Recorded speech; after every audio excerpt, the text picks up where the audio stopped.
শেষ মুহূর্তের প্রচার প্রচারণার খবর জানাতে সাভার থেকে সরাসরি যুক্ত হচ্ছেন আমাদের সহকর্মী সাদ্দাম হোসেন।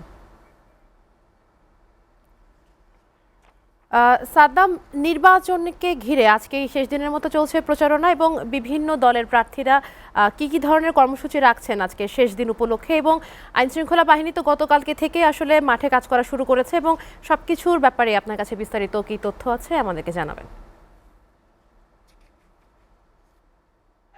মহসিন, চলছে শেষ মুহূর্তের প্রচারণা। অর্থাৎ আমি এই মুহূর্তে রয়েছি ঢাকা 19 আসনের সাভার পৌরসভা এলাকাটা। আপনি দেখতে পাচ্ছেন এই মুহূর্তে অনুষ্ঠিত হচ্ছে এবং এখানকার যারা নেতাকর্মী রয়েছেন তারা কিন্তু বিভিন্ন ভোটারদের দ্বারে দাঁড়াচ্ছেন এবং ভোট প্রার্থনা করছেন এবং সেই সাথে তারা বিভিন্ন প্রতিশ্রুতি দিচ্ছেন। এটি সাভার পৌরসভা এলাকার যারা আমি দেখতে পাচ্ছেন যে এখানের যে পৌর ছাত্র দলের যে নেতাকর্মী রয়েছেন তারা কিন্তু এই অঞ্চলটিতে ভোট প্রার্থনা করছেন এবং সাধারণ ভোটারদের সঙ্গে কথা বলছেন এবং তারা যেমনটি বলছেন যে আগামী অর্থাৎ 12 তারিখে যে ভোটটি অনুষ্ঠিত হবে সেটিকে ঘিরে তারা ভোটারদের দ্বারে দ্বারে যাচ্ছেন এবং বিভিন্ন প্রতিশ্রুতি দিচ্ছেন। আমি কথা বলার চেষ্টা করবো এখানকার যিনি ভোট প্রার্থনা করছেন পৌর ছাত্র দল নেতা, তার সঙ্গে কথা বলার চেষ্টা করবো।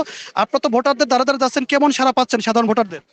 আমরা ব্যাপক সাড়া পাচ্ছি। আপনারা জানেন সাভার আসলের মাটি বিএনপির ঘাঁটি, সাভার আসলের মাটি ডাক্তার দেওয়ান মোহাম্মদ সালাউদ্দিন বাবুর ঘাঁটি। ইনশাল্লাহ 12 তারিখ নির্বাচনে ডাক্তার দেওয়ান মোহাম্মদ সালাউদ্দিন বাবু ভাই ধানের শীষ মার্কা নিয়ে 2 লক্ষাধিক ভোট বেশি পাই ইনশাল্লাহ বিজয় লাভ করবে।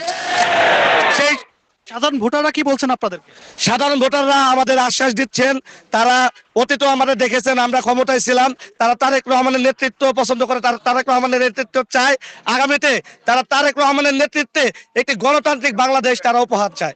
ধন্যবাদ। কথা বলছিলাম এখানকার যারা ছাত্র নেতারা রয়েছেন তারা কিন্তু বলছেন যে আগামী ত্রয়োদশ জাতীয় সংসদ নির্বাচনে যারা সাধারণ ভোটাররা রয়েছেন তারা কিন্তু ধানের শীষ প্রতীকে জয়লাভ করেন, তারা কিন্তু ভোট প্রার্থনা করছেন এবং সেই সাথে কিন্তু সাভার একটি শিল্প অধ্যুষিত এলাকা এবং বিভিন্ন শিল্প কারখানা এবং সেই সাথে যে গার্মেন্টস শিল্পগুলো রয়েছে তাদের অর্থাৎ শ্রমিকরা তো তাদের বিভিন্ন ধরনের প্রতিশ্রুতি দিচ্ছেন। পাশাপাশি নওশীন একটু বলে রাখি, যেহেতু এটি শিল্প অধ্যুষিত এলাকা সেটিকে ঘিরে কিন্তু শিল্প শ্রমিক এবং অন্যান্য যে মাদক এবং সেই সাথে চাঁদাবাজের বিরুদ্ধে যারা এইখানকার যে প্রতিনিধি আছেন তিনি কথা বলছেন এবং যে আগামী 100 দিনের কর্মসূচি দিয়েছেন এবং সেটিকে ঘিরে তিনি যদি এমপি প্রার্থী হন ডাক্তার দাম মোহাম্মদ সালাউদ্দিন বাবু, তিনি কিন্তু মাদক নিরসন করবেন এবং একই সাথে যে জোট দলের যেটি 11 দলের যে প্রার্থী রয়েছেন শান্তিদা অর্থাৎ এনসিপির যে প্রার্থী রয়েছেন দিলশুরা পারুল, তিনি কিন্তু আজকে একটি প্রেস ব্রিফিং করেছেন এবং তাদের যে ইস্তেহার সেটি কিন্তু ঘোষণা করেছেন। তো নওশীন, এই ছিল আমার কাছে সাভারের নির্বাচনী সর্বশেষ তথ্য।